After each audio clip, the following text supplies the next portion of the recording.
find you on Facebook. My name is my real name is my real name is Hannatu O2, Hannatu O2. I put a post up so that you can tune into my podcast. I'm also on YouTube going live. So I'm gonna tell you, if you are looking to do your own podcast, there's a there is studio called Riverside FM, and you can go live. It's a live stream, and it connects to all of your social medias, so people can watch you wherever they want to watch you. I haven't linked TikTok yet to my, and I will. But as I'm talking to you, I'm talking to them and everything. And we're just building a community right now. Right now, it's just me and y'all. But okay. So, good morning, everybody. This is Survivors Ministry. The podcast is called Jesus Is It My Turn Yet, episode 2. And we are back today for another conversation about the word, and we're going to get into the word as well. The word is next to me. Make sure you tune in every it's every day, Monday to Friday, from 10 a.m. to 12. Fridays will be a little short because I have to go to my doctor's appointment today. So at 10:45, I will be done. But I might come back and talk to y'all again. But yes, every day from Monday to Friday, from 10 a.m. to 12. Jot that down so that you can tune in, and let's just build with each other, right? My name is Phoenix Rose. That's what the Lord calls me. I am His prophetess, His servant. I am training. I am a training prophetess, a training evangelist. Like, we gotta put the training on there, okay? Because I'm not where I need to be, but I'm getting there, right? So, still learning. I'm in the school of the Lord. So, I haven't been ordained yet, but once the Lord has called you, the Lord has called you, right? So, the topic of today is why. Why did God choose you, right? And that question really, I know it's lingering in your mind when you're going through certain things, because sometimes it doesn't make sense of why you are going through all these situations at once. And sometimes it's for us to understand that it's a distraction over our life, right? Um, and something is coming. And so, for example, there was a situation that happened recently in my life, where it just threw me, it just really like made me distraught for 1, 2 days, right? And instead of doing what I usually do and sitting there and allowing it to fester and allowing it to to just tear me apart, I had to I had to, that prideful thing came in, right? And the Lord corrected me. The Lord was like, don't treat me that way.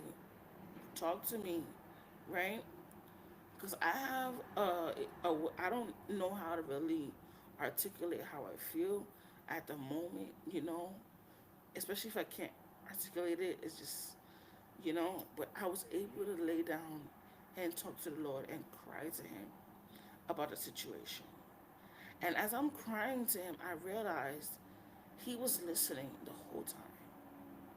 Because as I'm crying to Him, no lie, a friend called, and in the midst of me crying, and I was like, just crying to her, you know, and then he had my other friend call me, and they left me a message telling me how they miss me and they love me, and this is how you know that God is listening. when you think he's not listening, when you think he doesn't hear, right? And so I had to, I was like, and I heard him like say, reconcile in my ear. And after after talking to him, and he allowed us to have a conversation, I realized that I blew the situation out of proportion. This is me being accountable, right, for my part in it. Because a lot of times when situations happen, we can overanalyze and overthink it. We can be the reason why a situation blew up for no reason, and not see it until you hear about what actually happened, and you're like, oh, I did too much. You know, I blew it up. I was dramatic. I was overthinking, and this is how the enemy plays with your mental. And he'll be like, well, why did she say that to you? You're gonna let her say that to you? Call her, confront her, tell her how you feel. After the Lord is telling you, don't say anything. You know, don't say anything. Don't eat. Don't even talk. The Lord gave me strong instructions. Say, don't talk. And I'm sitting there like, no, but she got to know how I feel the whole time. That was me being stubborn. That was me being disobedient. That was me being prideful, arrogant. That was me being boastful. Okay. And all that is what the enemy wanted to see. Because if you don't confront the things that God is like trying to show you, that this is the reason why you haven't elevated, because you continuously stay in this space. You continuously operate in this space, but then you want me to elevate you more. You want me to elevate you, right? You want me to elevate you, but you're not realizing that this is the reason why I haven't elevated you. Or this is the reason why I haven't promoted you, because you still have baggage from your past that you haven't let go of. You haven't let go of your mother abandoning you. You haven't let go because look at the way you even respond to her. You don't even talk to her. You say one word. I literally say no word to my mom because I didn't realize I'm still upset. I'm still angry at the fact that she didn't do what she needed to do regarding me. And I had to be honest about that, about the fact that I'm still angry, you know? And and I'm still healing from her. I'm still healing. For a long time I blamed her. For a long time. Okay. But for a long time I blamed her. For a long time I just was like, you didn't have to do that to me. You didn't have to treat me that way, you know, you didn't have to leave me with these people, you could have taken care of me. You could have put me first. You could have prioritized me. But I didn't realize I was still angry with her. And he said it right now, like as I just passed by her, he said, honor me in all your ways. Honor me in all your ways. Yo, and I didn't know why he was saying that, but like, honor my mom. Even though we don't see eye to eye most of the time, and even though there's a lot of trauma, there's a lot of pain there, I still have to honor her. I still have to acknowledge her. It's hard though. It's not easier said than done. I like holding on to your past. I realize is what causes me to overeat. What um causes the depression and the anxiety and the guilt and shame and me remembering the things that she said, the things that they said to me. Remembering what the bullying, and remembering how being African in this country, how I was treated. And when you remember those things, you operate from those things. How many times have you been outside and you hear somebody laughing, and you think that they're laughing at you, and you think that they're laughing at you because people, you've been bullied so much that you really thought that they were laughing at you. You really thought that they was talking about you, and then you asked them, who was you laughing at? Oh, we wasn't laughing at you, and you feel stupid. So, you feel stupid for even thinking that they were even, there's a couple of times where God had to be like, they're not talking about you. They're not laughing at you. They're not even, but you're sensitive. You're holding on to whatever. And I had a lot of people laugh at me when I was younger. And I really, really had to be like, wow, I'm very like the feelings is raw. You understand? You know, you know, but you have to move on. You have to, because it. First of all, when you hold on to all that baggage, where is it going? It's waste. The Lord told me that it's dead waste. You're holding on to garbage that should have been thrown out years ago. You should have been forgave your father. You should have been forgive your parents. You should have been forgiving them, not for them, for yourself. Forgiveness is not for the other person. Forgiveness is for you. Because yes, it causes anxiety.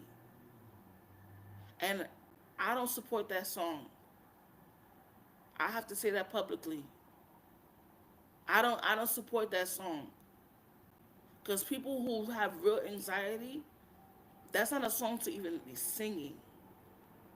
Because people really suffer in silence out here. But I remember the like, it's to the point where I have to remember the Lord said, "Do not be anxious for anything. Do not be anxious for anything, but in everything being prayer and petition." And you have a song out here promoting anxiety. No, we rebuke that in the name of Jesus. We do not promote anxiety or mental. We do not promote depression. We don't. No, I have to make that clear. I'm sorry. But yes, it causes anxiety because you're holding on to something that God said let go. And I remember that one time. Thank you for the roses, but I remember that I'm always under a tree. Every time I'm, every time I'm dreaming or I'm like in a vision, I'm always under a tree, right? And I'm under this tree, and I'm at the edge of the, I'm not at the edge of the earth, and it's like I want to jump, right?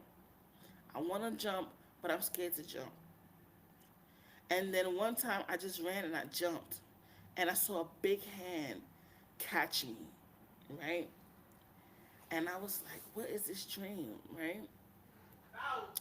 And one friend was like, it's because you got to trust the Lord. You have to trust Him with everything in your life. Everything. I mean, everything. I dare you to put everything on the table. Tell Him everything. Tell Him about the molestation. Tell Him about the rape. Tell Him about your bitterness. Tell Him about your jealousy. Tell Him about your envy. Tell Him about everything and give it to Him. He wants it. He died because he wants your burden. Yesterday, like yesterday, right? I felt a little slighted. I felt that somebody wasn't supporting me in my new podcast. I felt bitterness, right, in my heart.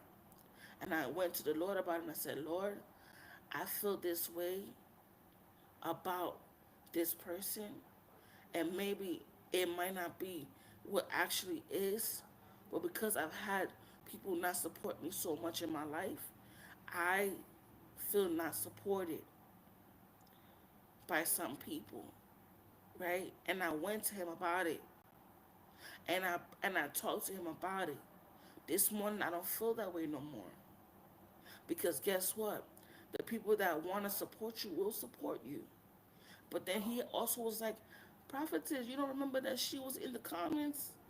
She was tuning in, right? She tuned in, even though, you saw something, that is not what that was. A lot of times, people do things, they're not really trying to offend you. They're not even knowing that they're doing that. But it's how you're taking it. Power of how you're taking it. You're taking it as they're coming at you, or they're screaming at you, and they're dictating what you do. But no, they're not. They're just letting you know how to do it. They're just living their life, you know, and you're getting offended by it. And so this is how God grows you. Is when you go through your it's normal to have these feelings, but go to Christ about them. Stop wallowing in it. I was wallowing in depression. That's the problem about depression. Is that we wallow in it. We say, "Oh my God, I'm depressed. I can't do it. I don't want to go outside. I realize that I don't go outside. That's a problem. I realized that I had to leave my home in order to see it. That I literally can stay in the house the whole week and not go outside. And so, is the depression hurting me, or am I hurting me? I'm hurting me. Because why am I allowing myself to feel this? Why am I allowing? I'm sorry, not taking. Hello, we're not taking it. Right? Why am I allowing myself to to not go outside and enjoy what God has to offer for me? Why am I hiding?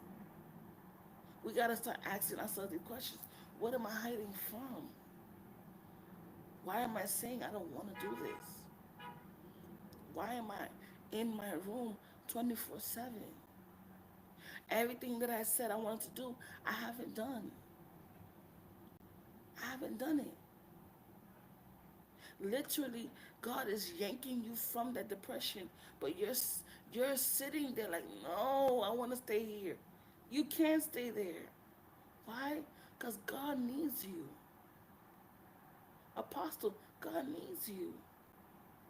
God is looking for his people. And if you stay there and you stay stagnant, well, you're gonna stay there until you decide to get up. And let me tell you something. If God really needs you, he gonna bother you for you to get up.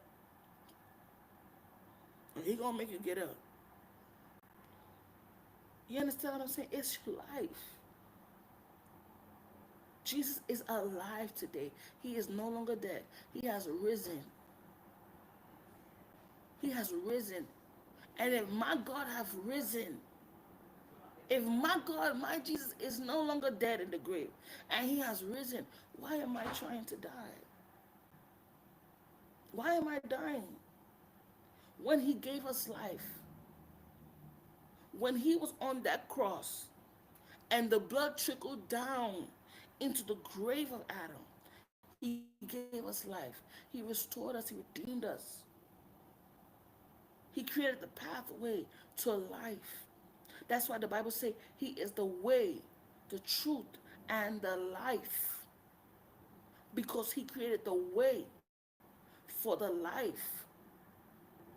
He created the way for the truth so that you could have life. The truth is, get up. The truth is, you don't have depression. The truth is, you don't have anxiety. You You have a problem with being around people. You have a problem with fear. You idolize fear. Okay, you idolize despair. These are spirits. These are these are demons that are tormenting your mind. But the Bible say God gives you a sound mind. God gives you a sound mind. He gives you a sound and a love and a powerful mind. Your mind, your mindset, and the way you think, and the way you act, and what you do, it all starts from your mind. Your body functions through what? Your brain. And if that's off, everything else is off. So what you think creates how you feel. I was thinking negative thoughts, and I said, no, no, no, no, no, no. I rebuke that. Immediately rebuke that and remind yourself of the word.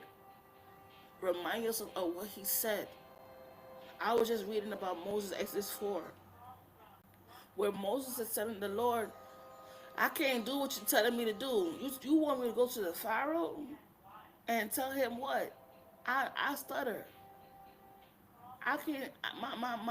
My speech is not good. I'm not able to. You want me to do what? And every single time Moses says something, the Lord said, "Okay, I'll be your mouth. Okay, I'll be your body. Okay, I'm with you. You're not doing this by yourself. You think you're doing it by yourself because you've been walking alone for a long time, but you're doing this with me. Okay, like hello." God responded and said, "No, you're not doing this by yourself. You're doing this with me, and I'm helping you through it, and I'm gonna continue to help you through it." Guys, I will come back at 11. So you guys hang in there, and I will be in. But I have to go. Thank you guys for joining us. Thank you, Apostle. Thank you, everyone that came in. I will be back at 11. So please look out for me. I will come back. All right. Peace. Bye.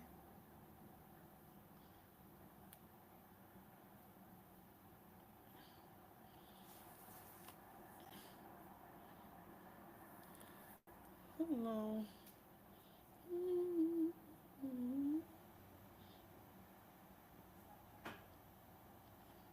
And I